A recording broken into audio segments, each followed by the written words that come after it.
Buenas tardes a todos quienes nos acompañan de hoy en la conferencia titulada ¿Qué es y para qué sirve el psicoanálisis? Agradecemos a quienes están conectados en este momento y bueno, pues mi nombre es Paulina Lazo de la Vega y tendré el gusto de moderar el evento del día de hoy.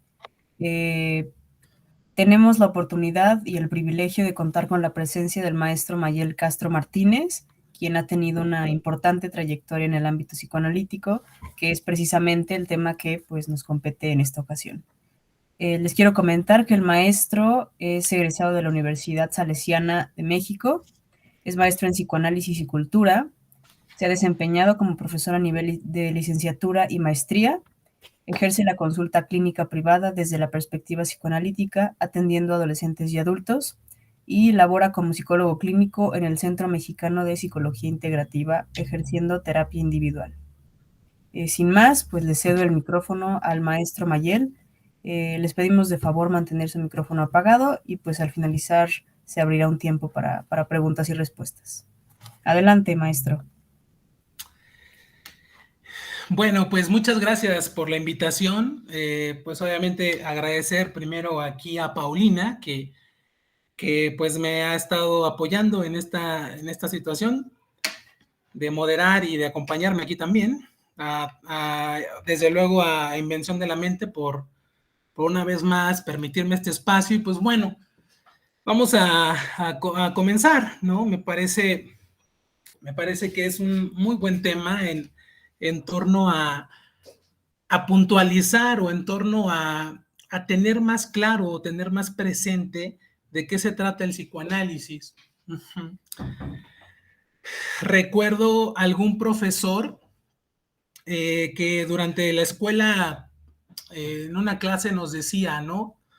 O nos proponía más bien que el psicoanálisis, digamos que de unos 10 años para acá, ha sufrido de una crisis fundamentalmente por la situación de que ahora cualquiera puede presentarse como psicoanalista o cualquiera puede decir soy psicoanalista sin que eso se sostenga pues éticamente, ¿no? Él decía, por ejemplo, que bueno, alguien toma una maestría y ya se nombra como psicoanalista y se dice psicoanalista y tal. Y hablaba pues de que hay una crisis en el sentido de que había una laxitud, pues había una falta de rigurosidad en la formación. Uh-huh. Y bueno, obviamente me gusta, ahorita me acordé de esto y quise decirlo porque efectivamente para ejercer el psicoanálisis tienen que pasar tres cosas fundamentales. La primera, evidentemente, es estudiar. Uh-huh. Estar en constante formación. Realmente la formación nunca termina. La formación es un compromiso que uno adquiere para toda la vida, se puede decir así. Uno dejará de ir a la escuela, dejará de ir a un seminario, a sentarse a una escuela cualquiera, pero uno nunca va a dejar de estudiar, ¿no? La segunda cosa, evidentemente, y me parece fundamental, es que uno esté en análisis. Ajá.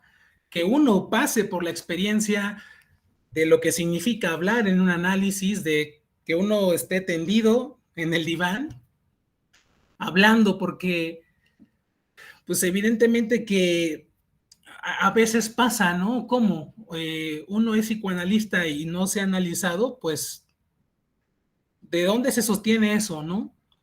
Me parece importante, ¿no? Porque es como pensar que los psicólogos o los analistas no tienen broncas o no tienen problemas o no se las ven con su angustia. Evidentemente que uno también tiene que pasar por ese proceso de análisis. Y el tercer elemento, definitivamente también es dando consulta, también estar en la supervisión de tus casos con un analista que se entiende más experimentado que tú. Uh-huh. Y bueno, esas tres cosas me parecen fundamentales, ¿no? Pero bueno, quise hacer este trabajo y me parece me parece prudente empezar con algo que también es importante, ¿no? El psicoanálisis pensado como una ruptura epistemológica, ¿no? Como una postura que rompe con el modelo científico, con el modelo de la ciencia.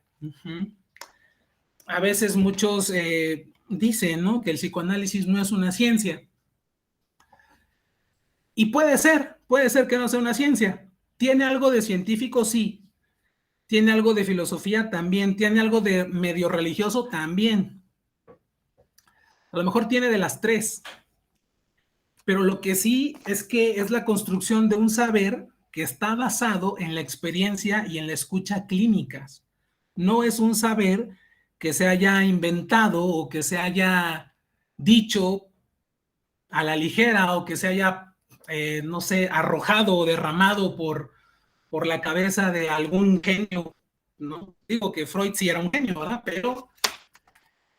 Pero no es así, es todas las construcciones teóricas que gestó el psicoanálisis y que seguramente se siguen gestando, se siguen trabajando, todas son fundamentadas pues en el aspecto clínico. Entonces,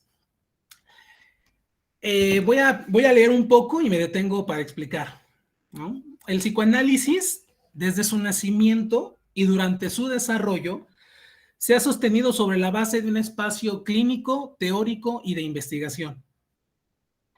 Estos tres conceptos, a los que podemos denominar tres pilares o tres aspectos fundamentales del psicoanálisis, han fundamentado su avance y han fundamentado su progreso. Y su vigencia, desde luego, también. Podemos ubicar a la clínica como un componente primario y fundamental que junto con los otros dos, la teoría y la investigación, conforman un conjunto bien establecido. Yo creo que por eso mi arranque al principio, ¿no?, señalando estas tres cosas que tienen que pasar para que uno pueda devenir analista, ¿no? Y bueno, desde la perspectiva de estos pilares, el psicoanálisis es un método de investigación sobre los procesos inconscientes que se muestran inaccesibles para la conciencia.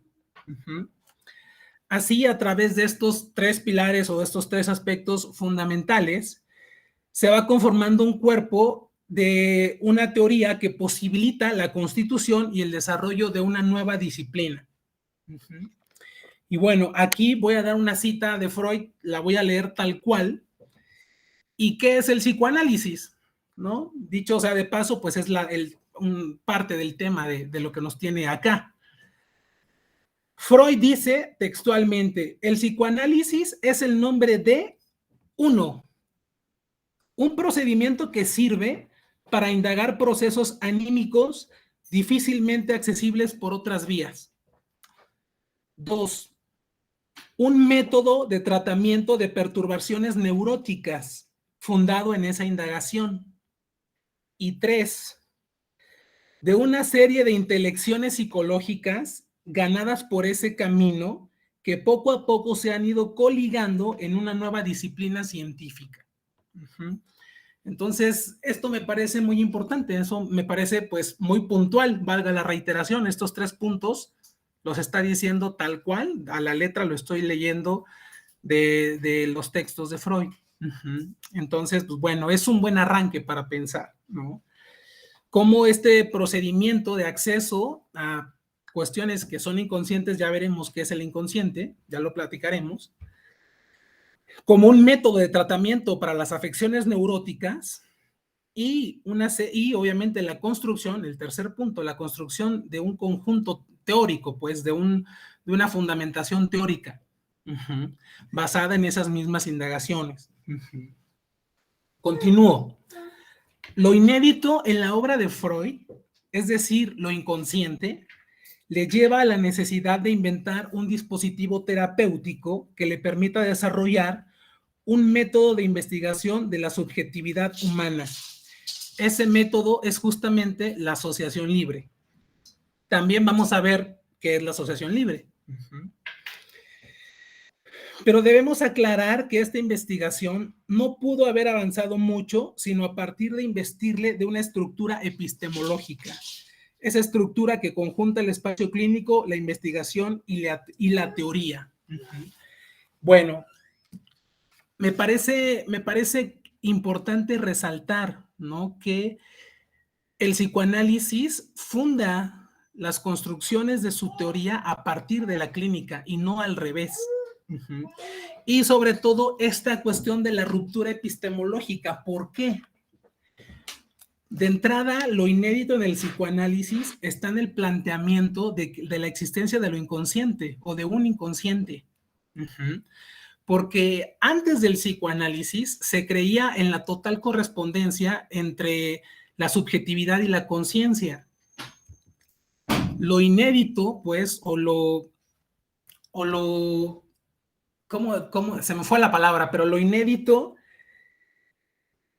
y lo disidente es que justamente el inconsciente rompe con eso, rompe con la existencia de un yo completo o de un yo dueño de su casa.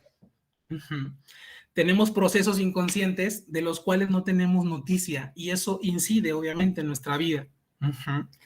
Y bueno, hace rato decía, ¿no?, que el psicoanálisis tenía algo de lo religioso, algo de filosofía, algo de científico, sí, ¿no? Si nos ajustamos a lo netamente científico, a los datos tangibles, a los datos que podemos ver, a las cosas que podemos ver, medir, cuantificar, pues el psicoanálisis no es una ciencia, desde luego, si nos ceñimos a eso. Pero evidentemente que el psicoanálisis va por otra cosa, va en otro sentido, está pensado en otro camino. El propio Lacan, recuerdo cómo decía en un seminario, no en un seminario, lo decía en una entrevista que yo la tengo ahí, no sé si no la ubico en un libro, pero yo la tengo en una fotocopia que conseguí en un seminario. Y Lacan decía, Francia es el único país en el mundo en donde los analistas saben que la medicina o haber estudiado medicina no les sirve de nada. A lo mejor de nada es muy radical, obviamente Lacan pues podía decir lo que se le diera la gana a lo mejor, ¿no? Porque pues era Lacan. Pero, ¿por qué lo menciono? Porque va por otro camino el psicoanálisis, ¿no? Escuchaba a un compañero también decir, bueno, le quitamos la farmacología a la psiquiatría y ¿qué queda? ¿No? También yo lo mencionaba en la charla anterior, también con los compañeros del seminario, del diplomado, ¿no? Pues, no, ¿qué le queda si se le quita la farmacología, ¿no? Evidentemente que ahora los psiquiatras sí, no están solamente pensados o esperanzados en la farmacología, sino que están haciendo otras cosas, ¿no? Hay psiquiatras que obviamente ya también pueden estar en formación psicoanalítica y pueden ejercer también su clínica desde ese lugar, ¿no? U otra cosa, no psicoanálisis, pero sí otra cosa que les permite escuchar, que les permita tomar el discurso, escuchar el discurso de una historia única y repetible, en este caso de un sujeto. Pero bueno, continúa. Sí. Al interior del dispositivo clínico del psicoanálisis, aquí viene la explicación de la ruptura epistemológica, se produce un inédito en cuanto al proceso de investigación. Justamente la ruptura epistemológica que se presenta es la siguiente. La pregunta sobre el ser no es formulada por el supuesto investigador, en este caso el analista, sino por quien en principio ocuparía el lugar de investigado, es decir, el analizante. Él es quien plantea el problema en sí. El analista, por su parte, tiene el deseo de analizar para que el analizante, a través de su palabra, se le puedan manifestar o se le puedan revelar los rasgos fundamentales que han caracterizado a su historia. Esta, pues, es la ruptura epistemológica, ¿no? En un principio, pues, el objeto de estudio es el mismo, es quien el sujeto, pues, que podría ser el objeto de estudio, es quien se formula la pregunta, ¿no? Es el mismo sujeto el que se pregunta, ¿no? obviamente no se lo puede, en el dispositivo clínico no se lo pregunta solo. Hay una función ahí en el analista, una función que no nada más es escuchar, pero si lo queremos decir en una analogía que a mí me parece muy bonita, ¿cuál es la función del analista? Es el de presentarse como una pantalla en donde el discurso del paciente se refleje y regrese a él con otro sentido o con otro saber.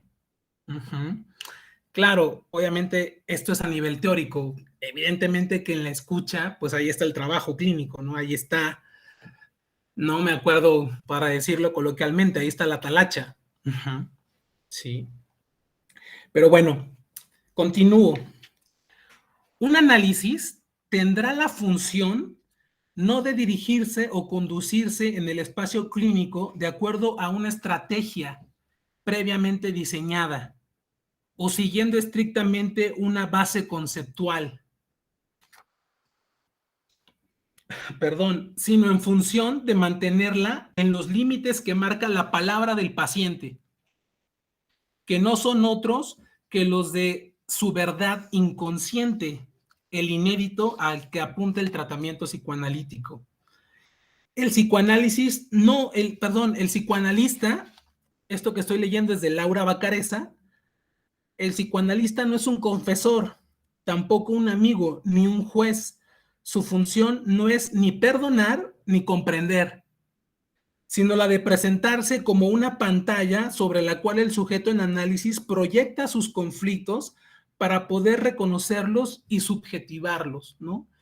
Esta alusión de el analista como una pantalla, ¿no? Que ahorita mencionaba, aquí está la cita tal cual, ¿no? De un libro, obviamente, que pueden consultar, un libro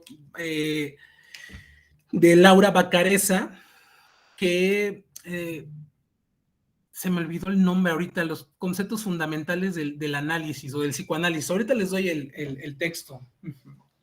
Pero bueno, esta forma de explicar el lugar o la función del analista me parece buena, me parece correcta, pues, ¿no? El método de investigación del inconsciente es un tema recurrente en toda la elaboración freudiana, siendo descrito de manera clara en 1900 con la interpretación de los sueños, ¿no? En ese lugar se establece que el sueño es la vía regia del inconsciente y Freud propone descifrarlo elemento por elemento tal como está escrito. Así, investigar sobre una formación del inconsciente es leer, es descifrar lo que se inscribió en la historia subjetiva del soñante. El sujeto en análisis investiga sobre su historia subjetiva y lo que encuentra le reporta un nuevo saber. Esto me parece importante, me parece muy fundamental. Yo creo, me parece que cuando uno está en análisis, lo que uno puede encontrarse o a lo que uno puede acceder es a reconocer un nuevo sentido, a reconocer un nuevo saber, a acercarse a un reposicionamiento subjetivo. Y me parece que a estar más advertidos de ciertas cosas que ocurren con uno y hacerse cargo de eso. No cargar con los problemas, ¿no? Sino hacerse cargo de ellos, ¿no? Y bueno.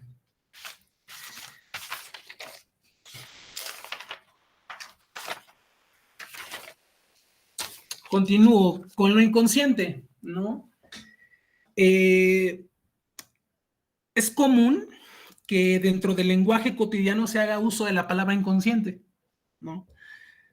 Podemos recordar, ¿no? A las abuelitas o a las mamás, ¿no? Decir qué inconsciente eres, ¿no? Cuando regañan o cuando llaman la atención, ¿no? O eres un inconsciente, literalmente es algo que pues que está haciendo alusión a que la persona no está actuando de como se espera socialmente, ¿no? Que es un descuido, puede ser un descuido muy terrible o puede ser un error muy grave.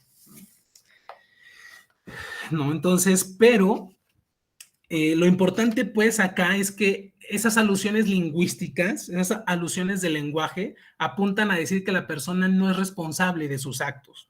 Ahí vamos. Con los anteriores ejemplos, se hace clara alusión a que la persona no se da cuenta de lo que hace. Es irresponsable o es descuidada. Y asimismo, en el plano social o cultural, el uso del término inconsciente también puede ser pensado como un reproche.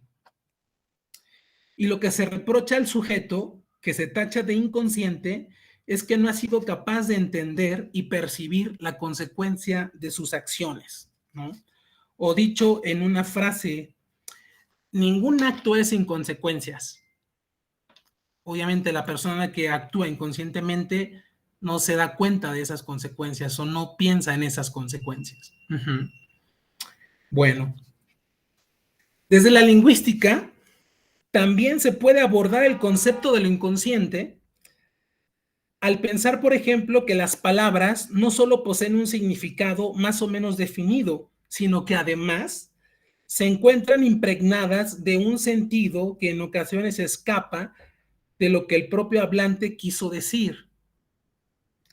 Aquellos equívocos que se escapan de su conciencia, ¿no? Y bueno, regreso a una cita de Laura Bacareza, ¿no? Eso que dice sin saber y que lo sorprende, el lapsus, la persona que está hablando en un análisis, es lo que da sentido, aunque parezca paradójico, lo que significa algo para aquel que habla dentro de un análisis. Del mismo modo, para la filosofía, lo inconsciente para nada le es ajeno, ya que antes que el psicoanálisis es la filosofía quien aborda el concepto de lo inconsciente, ¿no? De acuerdo con Schopenhauer, nuestra parte consciente, ojo, es enteramente fragmentaria y que solo una parte ridícula de nuestro ser cae bajo nuestra conciencia y que ese resto que se escapa o del que no tenemos noticia existe en el trasfondo de lo inconsciente y posiblemente sea la parte más peculiar de nuestro ser. Bueno, aquí me parece importante, ¿no? Decir, el psicoanálisis no es la disciplina que pone en el terreno de la ciencia o en el terreno de la academia lo inconsciente. Ya había sido trabajado anteriormente, pero sí no es como, no se queda en el terreno como de pensar a lo inconsciente como un lugar, ¿no? Sino pensar al inconsciente como lo dice Lacan en una definición. Lo inconsciente es un saber que no se sabe. Él dice, porque no tiene sujeto, un sujeto que sepa. Y entonces, ahí está, pues, el problema, ¿no? Bueno, no el problema, no, ahí está la cuestión, ¿no? Cuando nuestra conducta, pues, obedece a un plano, a un terreno inconsciente y ¿qué se hace con eso? Pues, ahora, no significa que que el sujeto no se haga responsable. No significa que, bueno, es que lo hice inconscientemente. No. Evidentemente que eso tiene un sentido y eso está hablando del sujeto. No te puedes hacer a un lado de eso, ¿no? Y bueno, es el psicoanálisis quien se encarga de impregnarle, lo que estaba comentando, una significación radicalmente original, situando a lo inconsciente como el fundamento de una nueva concepción del ser humano. Para mostrar la magnitud del concepto, dejemos que el propio Freud nos hable en torno a su radicalidad. Y bueno, aquí viene una cita muy famosa, ¿no? Una cita de Freud, que no voy a leer así tal cual, pero que les cuento, ¿no? Esta cita es muy famosa porque se conoce como las 3 afrentas al narcisismo de la humanidad. Y entonces la primera afrenta la conocemos con Copérnico, en donde nos muestra o señala, pues, que pues, la Tierra no es el centro del universo, tal cual, ¿no? Esta segunda afrenta es sobre en cuestión de la teoría darwiniana, en donde Darwin simplemente dice, bueno, pues no somos una creación divina, ni Dios nos hizo a su imagen y semejanza. Venimos de una cuestión evolutiva y vaya declaración de Darwin en aquel momento, me imagino, ¿no? Nuestros parientes son los primates, ¿no? Son los monos, por decirlo así, silvestremente, ¿no? Y la tercera, que también es muy narciso de Freud, ¿no? Cómo se pone se pone con esos personajes, ¿no? La tercera no dice que él, pero bueno, obviamente dice que el psicoanálisis viene a romper, pues, con esta idea del sujeto pleno, de plena conciencia, ¿no? Eso sí lo voy a leer tal cual, ¿no? Una tercera y más sensible afrenta, empero, está destinada a experimentar hoy la manía humana de grandeza por obra de la investigación psicológica. Esta pretende demostrar al yo que ni siquiera es el amo de su propia casa, sino que depende de unas mezquinas noticias sobre lo que ocurre inconscientemente en su alma, ¿no? Muy poético, ¿no? El asunto.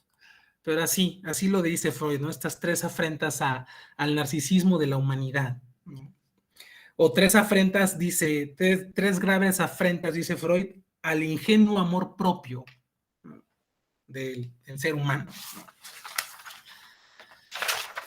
Y bueno, continúo. Es así que el inconsciente se puede considerar como la base de la teoría psicoanalítica y el método psicoanalítico de la asociación libre. Parte de una hipótesis fundamental, la existencia de procesos inconscientes. La aplicación de este método a los síntomas, a los sueños y a los actos fallidos, es decir, a las formaciones del inconsciente, nos confirman dicha hipótesis, ya que el trabajo clínico nos demuestra que cada una de estas tres instancias o productos psíquicos tienen un significado y un motivo que tiene un sentido para el sujeto y que son obviamente desconocidos para él, ¿no? Están determinados por fuerzas inconscientes, ¿no? Pues bueno, a veces, evidentemente que lo inconsciente es una de las cosas que más se le debate al psicoanálisis. Bueno, se le debaten muchas cosas, pero lo inconsciente, ¿cómo abordamos lo inconsciente? ¿O cómo se estudia eso, ¿no? Bueno, pues el psicoanálisis lo propone y es su propuesta radical y fundamental. Pensaba, por ejemplo, en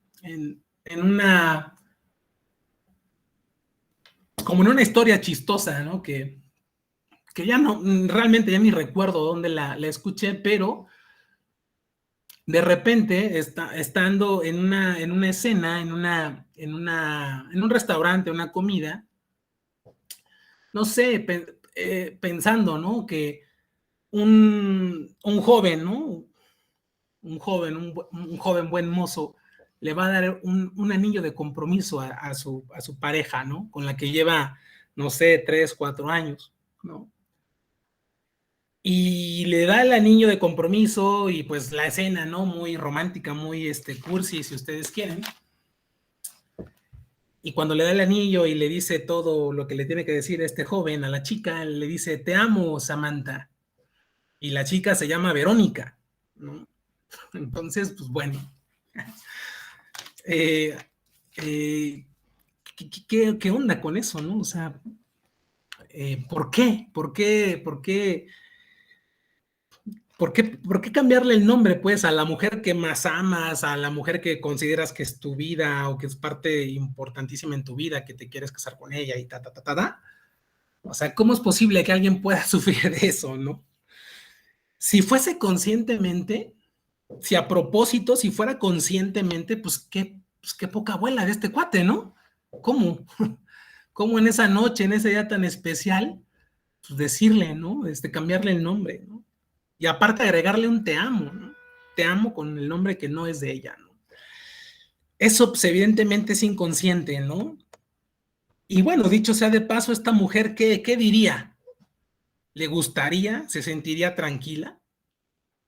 Seguramente la pregunta sería, bueno, ¿quién jodidos es Samantha, no? ¿Quién es? Pero bueno, eso una manera, pues, un ejemplo, ¿no? Eh, un ejemplo muy de la vida cotidiana, como diría Freud. Pero bueno, antes del psicoanálisis se creía, lo que ya dije, en la total correspondencia o la equivalencia entre el psiquismo y la conciencia. Y se consideraba que el único objeto de la psicología era dicha conciencia. Como se señaló en el inicio, el nacimiento del psicoanálisis es una ruptura epistemológica, ya que rompe con el binomio sujeto-objeto de estudio. Implica el nacimiento de un nuevo campo epistemológico, es decir, de una nueva construcción teórica para acercarse al conocimiento de lo humano. Se convierte así en una nueva ciencia, ya que reúne dos elementos para ello: un nuevo objeto de estudio, que es el inconsciente, y un método apropiado para llevarlo a cabo, que sería la asociación libre. Y bueno, esta última parte no quería dejar de mencionarla, porque bueno, suena como muy de escuela, ¿no? Suena como, sí, el psicoanálisis es una ciencia porque tiene su método y tiene su objeto de estudio. No, no es así, pero sí lo quise decir porque también es cierto, pues, ¿no? Pero no es porque tenga esos dos elementos que el psicoanálisis sea una ciencia, ¿no? Pero bueno, continúo entonces. Aquí abro la pregunta, bueno, ¿qué es el psicoanálisis? ¿No? Para responderla, digo lo siguiente: el psicoanálisis tiene la particularidad de ser una práctica distinta a la de la psicología y a la de la psiquiatría. Es una práctica que implica una ética. La profesora Liora Stapchansky nos decía en una clase, es una ética del deseo, el psicoanálisis. ¿Y por qué una ética del deseo? Porque justamente me parece que también el psicoanálisis serviría para que el sujeto se acercara con su deseo, con el deseo como aquello que motoriza, como el deseo aquello que empuja, aquello que hace surgir otra cosa.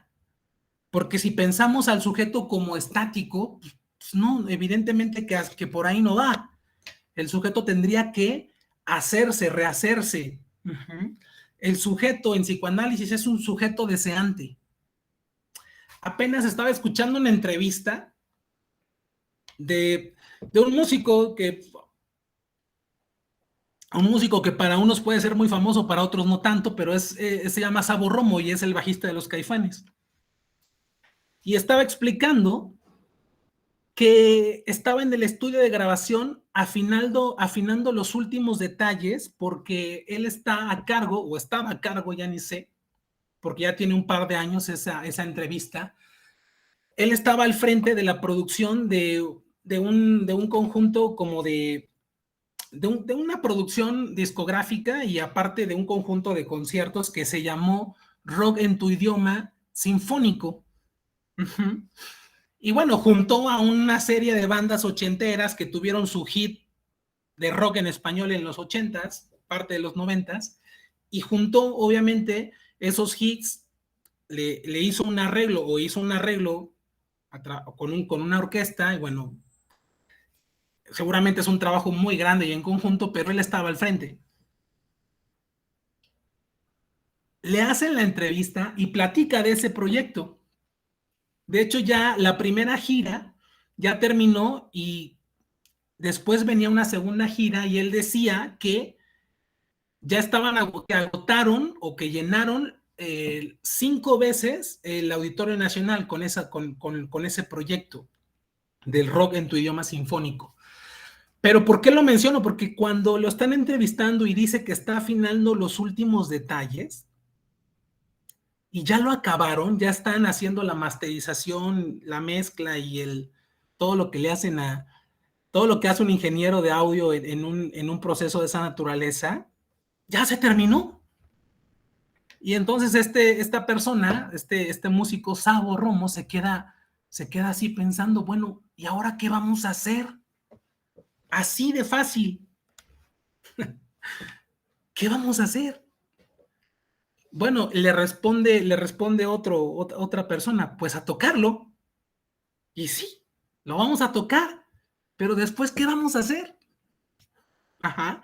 Se acabó un proyecto, lo producimos, lo hicimos, lo llevamos al escenario, lo presentamos aquí en México, en otros 10 países, y luego, ¿qué vamos a hacer? Pero cuando él dice esa declaración, ¿qué vamos a hacer después? Ahora ¿qué vamos a hacer? Está hablando pues del deseo. Uh-huh. Esa chispa, esa cuestión que motoriza al sujeto a hacer otra cosa. Ajá. Por eso, algún profesor en una clase nos decía, esa cuestión de la pirámide de Maslow, que en la puntita tiene la autorrealización, pues no. O sea, el sujeto nunca acaba de hacerse o nunca acaba de autorrealizarse. Uh-huh. El sujeto tiene que hacer otra cosa. Se acaba una cosa y ¿qué onda? ¿Qué sigue después?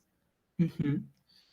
Entonces me parece, bueno, ya me clavé un poco con ese ejemplo porque a mí me gustó mucho, pero me parece importante esa declaración que él hace. ¿Qué vamos a hacer después? Bueno, pues evidentemente que eso se puede replicar en la vida de cualquier persona, ¿no? En cual sea tu profesión, cual sea tu interés o cual sea tu deseo. Uh-huh. Y me parece que es un aspecto importantísimo del psicoanálisis, pensar al sujeto como un sujeto deseante y además que a través de un análisis el sujeto pueda acercarse con su deseo, ¿no? El propio Lacan decía, esto sí lo decía y bueno, ahorita si da tiempo les doy la cita, él decía, de lo único que se le puede reprochar al sujeto es de haber renunciado a su deseo. Uh-huh. Y bueno, eso me parece un aspecto fundamental, ¿no? En esta cuestión de qué es el psicoanálisis, ¿no? Pero bueno, continúo. Decía, pues, una ética del deseo, asimismo, es una clínica de la escucha, un dispositivo donde se puede hacer lugar al silencio para escuchar atentamente una historia única. Uh-huh. Pero la escucha que debe presentarse en el psicoanálisis no es una escucha que solo intente orientar, sino una escucha de la demanda del paciente, en donde se otorgue el justo valor a su palabra, diciendo todo aquello que por imposibilidad, pena, miedo o cualquier otra cosa, esa persona no se ha atrevido a decir. Una apuesta por la palabra del paciente en donde pueda acercarse con su deseo. Uh-huh. Claro, ahorita es un tema bastante complejo, pero bueno, creo que el ejemplo anterior ayuda bastante para ponerlo, para aterrizarlo un poco más. Se trata de una experiencia en el que el psicoanalista se sitúa en el lugar óptimo de la escucha, ¿no? Que podríamos pensar, como ya dijimos, es el lugar como el de una pantalla, para permitir que durante el tratamiento, ojo u oreja, en este caso, se puedan producir efectos que den lugar a otro discurso, a un saber nuevo, que desde luego tenga un sentido para el propio sujeto que hable en un análisis, ¿no? Esa construcción de un saber nuevo, de un saber distinto, que le reporte un saber a la persona que está hablando en un análisis. Sí, mi amor.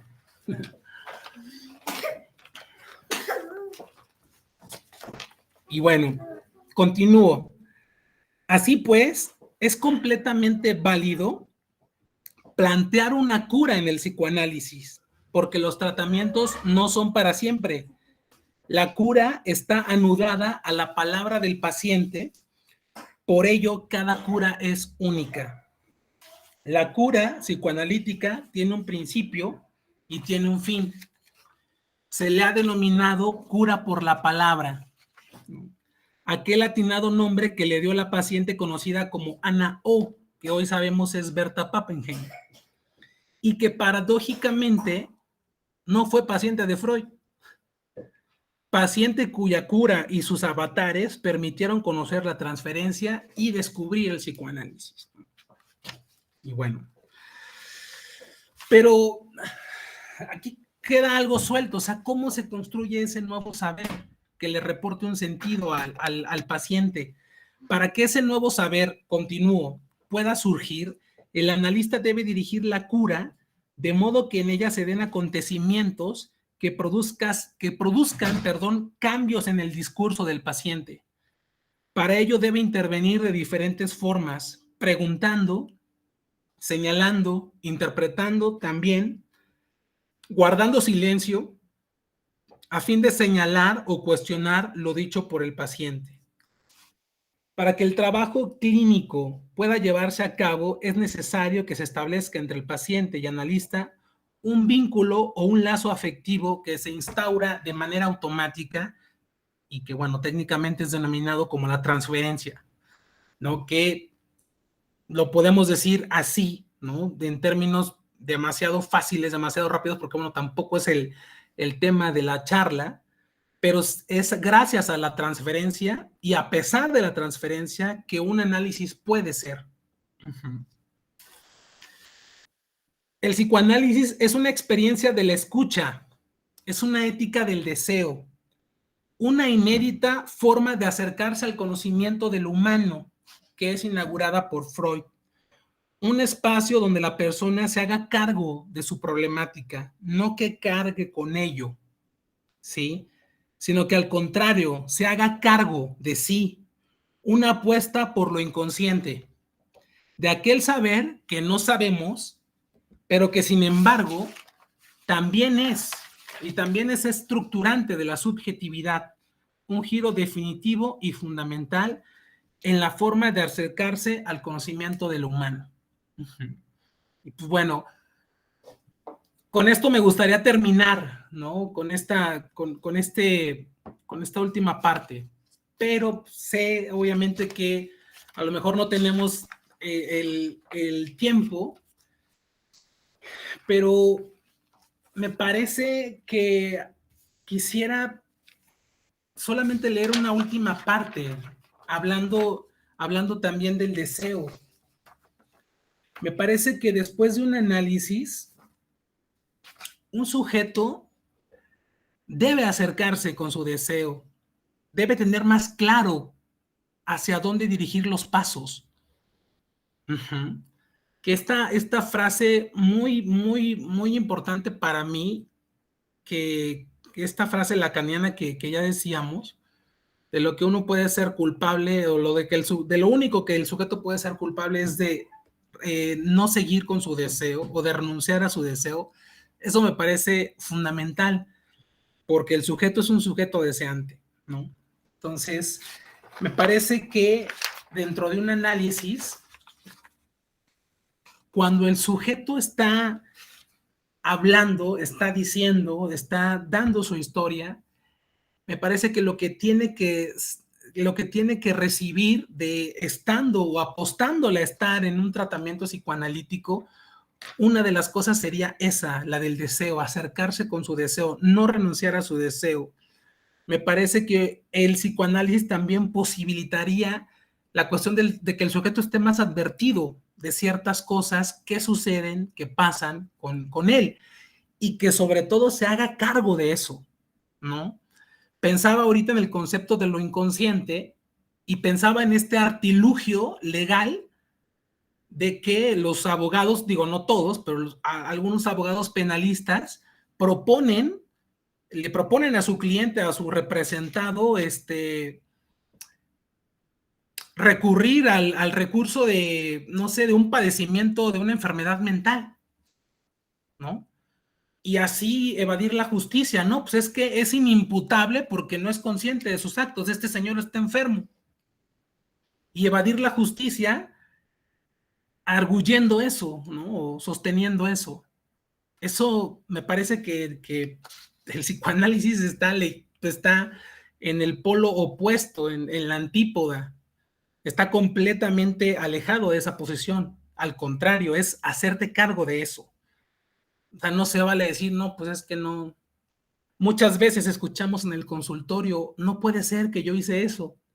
Y lo escuchamos, y a lo mejor ni en el consultorio, lo escuchamos con un amigo, o lo escuchamos con un compañero de trabajo que nos está platicando algo muy sensible o muy, muy doloroso para él. Es que yo no soy así. Uh-huh. Es muy recurrente una frase de esa naturaleza. Ajá, pero no, es así, es que si eres así. Claro, ese acto, un solo acto no, a lo mejor no define a todo un sujeto, pero sí, no hay manera de evadir eso de uno. Creo que en el psicoanálisis de lo que se trata también es de hacerse cargo, no de cargar con los problemas, no de cargarlos, de llevarlos aquí atrás, sino de hacerse cargo, ¿no? Y bueno, ya para terminar, quiero leer esta última parte. Dice, la cura psicoanalítica, o podríamos decir el tratamiento psicoanalítico, se traduce en la posibilidad de que el sujeto tome el deseo como el motor de su vida, ¿no? Por eso hace rato, como les decía, esta frase de aquello que motoriza. Y no solamente eso, sino que además nunca renuncia a él, porque el sujeto, por definición, es un sujeto deseante. Por eso se piensa el psicoanálisis como una ética del deseo, ¿no? Esta frase de la profesora Stapchansky, porque la radical y difícil apuesta que nos propone el psicoanálisis es que el sujeto actúe conforme al deseo que lo habita, que tome las riendas de su deseo para ir tan lejos como él quiera llegar. Uh-huh. Y pues bueno, ahora sí, ¿no? Con esta parte termino. Y pues bueno, me encantaría poder en otra ocasión profundizar más o hacer un poquito de más énfasis en la cuestión de la cura, en la situación de qué onda con la cura en el psicoanálisis, que no es una cura como en la medicina, no es una cura que intenta extirpar a la enfermedad como un fenómeno ajeno o un fenómeno que está ahí mal y que hay que quitarlo, no, sino como una cura que justamente tiene que ver con esto que a lo mejor estoy diciendo, ¿no? Cómo la cura está anudada a que el sujeto se haga cargo de su deseo. Uh-huh. Pero bueno, eso será para otra plática que con todo gusto, si me invitan, soy materia dispuesta o soy sujeto deseante. Pero por el momento, gracias. Gracias por la escucha y pues bueno, por la invitación. Seguramente sí se puede abrir otro espacio, maestro. Pero bueno, eso será en un rato más. Por lo pronto, claro que sí. Muchísimas gracias por su ponencia. Me parece que sí es bastante esclarecedora y una buena manera de introducir el tema, porque bueno, pues sabemos que es muy complejo y pues, o sea, Freud es por un lado y luego hay muchísimos otros teóricos del psicoanálisis, ¿no? Y luego tenemos incluso, pues, como el retorno a Freud de Lacan y por otro lado la cuestión psicodinámica, ¿no? De Anna Freud y pues toda la pues sí, la ola de la psicología del yo, ¿no? Entonces, pues, cómo se han ido teorizando todavía bastantes cosas y todo lo que falta, ¿no? Porque bueno, sí es muy compleja la mente y pues creo que desafortunadamente a Freud no le alcanzó la vida, pero pues hay que seguirlo haciendo nosotras y nosotros, ¿no? Sí, claro, bueno, desde luego, creo que si algo tiene el psicoanálisis en una cuestión fundamental es que pues evidentemente que no se puede dar nada por acabado, por sentado, sino que hay un proceso siempre de reestructuración, de repensar, de reelaborar, obviamente, aspectos teóricos. Y bueno, el mismo Freud no tuvo empacho en reconocer que ya no tenía más elementos o que había sido un fracaso, ¿no? El ejemplo de Dora, ¿no? En el caso Dora, como él mismo reconoce que no supo ver la transferencia, no supo seguir la transferencia, ¿no? Con esta paciente, ¿no? Pero bueno, Obviamente, pues el tema da para más, ya nos veremos en otra ocasión. Y ya creo que estoy mal en la referencia bibliográfica que les di, pero es de la editorial Síntesis, una editorial española. La autora se llama Laura Bacarezza, y el libro ahorita no lo voy a tener en físico para darles el dato preciso, pero me parece que son los conceptos indispensables del psicoanálisis o los conceptos fundamentales del psicoanálisis. Pero bueno, si buscan por Laura Bacarezza, editorial Síntesis, la van a encontrar. Uh-huh. Perfectísimo, muchísimas gracias. Y bueno, sí. ¿Mande? Perdón. No, adelante, adelante. Perdón. No, nada más quería ver si me permite preguntarle algo con esto último que acaba de mencionar. Sí, claro. De lo del libro. Bueno, pues lo que yo escucho justo es que una de los, pues de la manera de pensar el psicoanálisis y de pensar la clínica es que no acaba, ¿no? Que constantemente se reestructuran cosas y van saliendo cosas nuevas, ¿no? O sea, al ser sujetos que llevamos muchos años, pues siendo inconscientes de que somos inconscientes, Ajá. pues está, o sea, todo lo que no ha salido, ¿no? Entonces, en ese sentido, pues yo he escuchado en mis clases, yo soy estudiante de psicología, que pues hay personas que están de acuerdo con que sí hay una cura, que usted menciona que la cura, que el sujeto no renuncia a su deseo, sino que continúe siendo un sujeto deseante.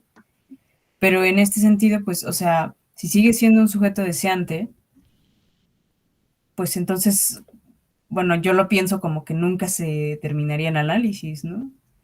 Ahora, o sea, la idea sería, si por ejemplo, así como lo hizo Freud, porque pues Freud empezó analizándose a sí mismo, si la idea sería que esta idea de la cura se vaya hacia un autoanálisis o que más bien sí se continúe en un espacio analítico con un analista. Ajá. Bueno, mira, de entrada me parece importante decir que el psicoanálisis sí tiene un término, sí tiene un fin. Un proceso analítico no puede ser para siempre, que sería una cosa, una locura, ¿no? ¿Qué onda? No podría ser. Ahora, si hay procesos, sí es un proceso largo. Es un proceso en donde uno no puede prometer gran cosa. Uno no puede prometer, no sé, qué tiempo, ¿no? ¿Cuánto tiempo?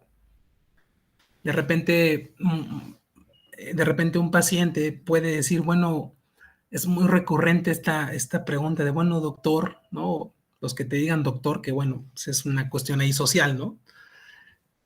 Doctor, ¿cómo voy? ¿No? O sea, ¿cómo me ve? Y bueno, ahí instaurar, pues, una pregunta, ¿no? Invitar al sujeto a que asocie con eso, a que diga, a que hable. Uh-huh. Me parece que para pensar el fin del análisis tendríamos que saber o tendríamos que definir que es un tema que también forma parte del proceso del tratamiento. O sea, no hay posibilidad alguna de que un analista con un poco de sensatez y formación le diga a un paciente, ya está usted dado de alta, ya está usted bien.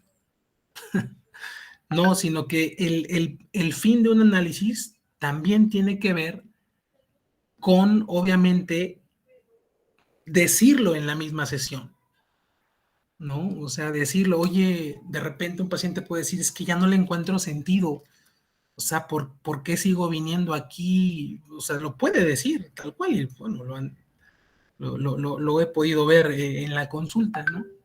Y bueno, o sea, obviamente también si la persona ya no quiere ir por la razón que él manifieste o la razón que él le lleve a ya no ir, pues evidentemente que ya no. De repente escuchaba, ¿no? A una persona decir cómo se sintió como como incómoda porque le decía a un analista, vamos a ponerlo entre comillas, le decía a un analista, es que ya no quiero venir. Y el analista le respondía, no, eso es resistencia. Venimos o vienes y lo hablamos. O vení y lo hablamos, no creo que era argentino. Entonces, pues no, o sea, si la persona ya no quiere ir, pues ya no va a ir, por la razón que sea, por la razón que reporte o que diga. Y lo tiene, lo puede decir, no, no lo tiene, lo puede decir, ajá, lo puede manifestar. Sería para decirlo en términos muy de escuela, sería un tema dentro de una sesión, el fin de un análisis, ¿no? Y ver por qué, ¿no? De repente, también aparte de la consulta privada, tengo la experiencia de que aparte del consultorio que yo tengo, doy consulta en una asociación también particular y de repente un paciente deja de ir, pero manda un mensaje y dice el mensaje, manda un mensaje de WhatsApp, dice, doctor Mayel, ¿no? Es una persona mayor que siempre decía, se refería como doctor. Dice, doctor Mayel, ya no voy a ir a mis sesiones, pero le agradezco mucho su atención. Y palabras más, palabras menos, decía, muchas gracias por lo que pude trabajar, por lo que pude resolver con usted. Y bueno, cuando yo lo leí, pues, ¿qué más le podía agregar? ¿No? O sea, que me está dando las gracias porque encontró o porque resolvió algo de lo que a él estaba causando malestar o dolor o sufrimiento. Y bueno, evidentemente que también es cierto, hay pacientes que no van a entrar a un análisis, que van a ir seguramente a una orientación o que buscan algo específico que ellos pueden resolver o que ellos desean resolver y no les interesa más, ¿no? De hecho, hablando del deseo, también Lacan lo dice, ahora no tengo la cita exacta, pero también Lacan apunta a decir que tan lejos como el paciente quiera llegar, o sea, porque tampoco no podemos exigirle al paciente, aunque estemos viendo evidencias de algo contundente, real, que le podemos mostrar, que a lo mejor con eso le iría un poco mejor, abusando de la palabra. El paciente es hasta donde quiera llegar, hasta donde quiera ir. Pero bueno, creo que ya me extendí mucho, pero esa es la situación, ¿no? Me parece que la cura está anudada a la palabra y a la historia de cada paciente y que una cura es única en cada sujeto. Y bueno, está anudada a su discurso, a su palabra. No podemos pensar que exista en psicoanálisis un parámetro de que, ok, ya son tal número de sesiones, ya usted revisó esto, hizo aquello, ya está usted bien. Por eso decía hace rato, la cura no es pensarla como la medicina, que se erradica un ente o se erradica algo que está mal.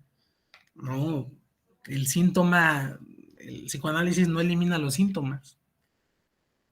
Por ejemplo, nos ofrece, sí, encontrar un posicionamiento distinto frente a ese síntoma para que tal vez nos duela menos o nos sea más llevadero.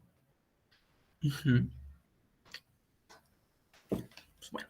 Ok, no, pues ya, creo que ya me queda más claro, definitivamente. Qué bueno. Muchas gracias, maestro. Claro que sí. Una última pregunta antes de que ya cerremos. Claro, ¿Cuál adelante. considera usted que sería la diferencia entre la escucha en psicología o en las psicologías? Porque pues tenemos muchísimos objetos de estudio y muchísimos pues, como paradigmas en ese sentido, y la escucha en análisis. Bueno,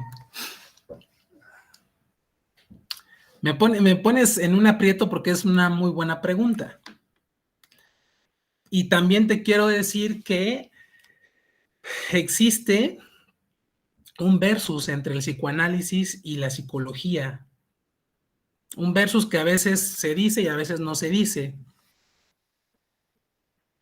Y entre la psiquiatría también, ¿no? Pero me parece que esto de pensar o de contrapuntear al psicoanálisis con las escuelas de la psicología, me parece que no ha abonado en nada. Me parece que es un discurso estéril. No muchos analistas de paso dicen muchas cosas o dicen algo como pensando al psicoanálisis como algo superior, algo acabado, algo que va más allá de la psicología. Sí va más allá en el sentido de que apuesta por lo inconsciente, ¿no? Pero bueno, ya que hago esta aclaración, te respondo que la escucha distinta en el psicoanálisis seguramente sería en función del lugar que ocupa el analista. Y de eso me tengo que referir al sujeto supuesto saber que plantea Lacan. Cuando un psicólogo escucha en el consultorio, me parece que escucha desde una posición de saber. Me parece que escucha desde un lugar en donde él es un profesional de la salud mental y que él sabe. Y en el psicoanálisis no. En el psicoanálisis opera esta cuestión lacaniana del supuesto sujeto saber y el analista renuncia a todo lo que sabe, a la teoría, a todo su bagaje teórico, a su formación. O sea, renuncia a eso no porque sea un ignorante o no porque no sepa nada, sino, sino que primero tiene que escuchar y no lo hace desde un lugar del yo sé, o desde un lugar del saber. Esto ya no lo dije, pero lo voy a decir rápido. ¿Cómo actúa un analista o cómo está escuchando un analista?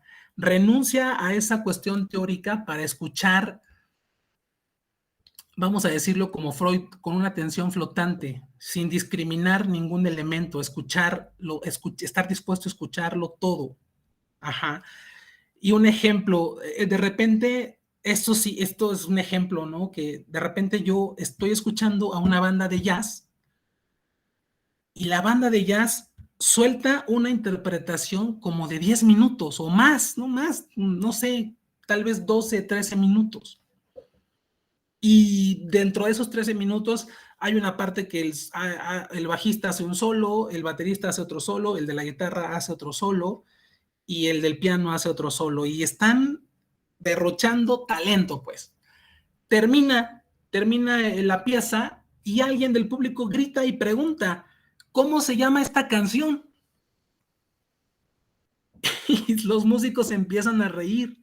Es que no era una canción, no tenía nombre. Lo que habían tocado, nunca lo habían tocado, era una improvisación, que obviamente es un punto fundamental en el jazz. El sujeto, al menos esa sí ya es una interpretación mía, el sujeto no creía. O sea, yo le vi la cara o su reacción y dije, no cree, no les creyó en nada. Porque se le hacía increíble, pues, que pudiesen derrochar tal capacidad de ejecución de su instrumento sin haberlo ensayado antes. Pero, ¿qué pasa? Es que los músicos de jazz, obviamente en su formación, la improvisación la ensayan. Y van improvisando no como se les da la gana, sino van improvisando por una estructura que en este caso sería una escala musical. Y trabajan improvisando, pero improvisando no a lo tonto o no con los ojos cerrados, sino improvisando sobre una estructura, sobre una escala. Así trabajaría un analista, de esa forma, teniendo conocimiento previo, sabiendo, sosteniendo un conocimiento desde su formación, pero está improvisando, está escuchando, porque de la historia del paciente no sabe nada. Entonces, me parece que con ese ejemplo y esto que estamos diciendo, me parece que por ahí va el asunto de la escucha distinta de la psicología con el psicoanálisis. Pues bueno. No, pues excelente, ya me quedó muy claro. Y sí, definitivamente es muy distinta. Sí, Entonces, y bueno, y que sea distinto no significa que sea mejor, ¿no? O sea, tampoco. Qué bueno que haya otras formas, otras cosas en las que el sujeto pueda acercarse a pedir ayuda, a demandar ayuda. claro. Sí, y pues bueno, también imagínate, ¿no? Que el psicoanálisis fuera lo único, ¿no? Pues, qué cosa, ¿no? Sí, no, Tampoco. justo la cuestión de la ideología, ¿no? Como Ujú, hay una delgada línea, ¿no? Entre llegar a ser ideología y no serlo, ¿no? ujú. Pues bueno, muchísimas gracias, maestro. Yo creo que pues ya por cuestiones de tiempo, ya sabemos que siempre se quedan cosas en el tintero, pero Sí. pues eso se dará en otra ocasión, como menciono, ojalá que se abra el espacio para hablar justamente de la cura. Ujú. Y pues les agradecemos muchísimo a cada uno de ustedes y por su disposición a asistir a esta ponencia. Le agradecemos muchísimo a usted, maestro, por tan grata exposición y pues les invitamos a estar al tanto en nuestros espacios de difusión para asistir a más eventos como este. En nombre de la Invención de la Mente, AC y pues su servidora, Paulina Lazo Vega Alonso, les deseamos que tengan una muy buena noche y pues que este sea un hasta pronto y no el final. Muchas gracias, pues hasta pronto. Hasta pronto.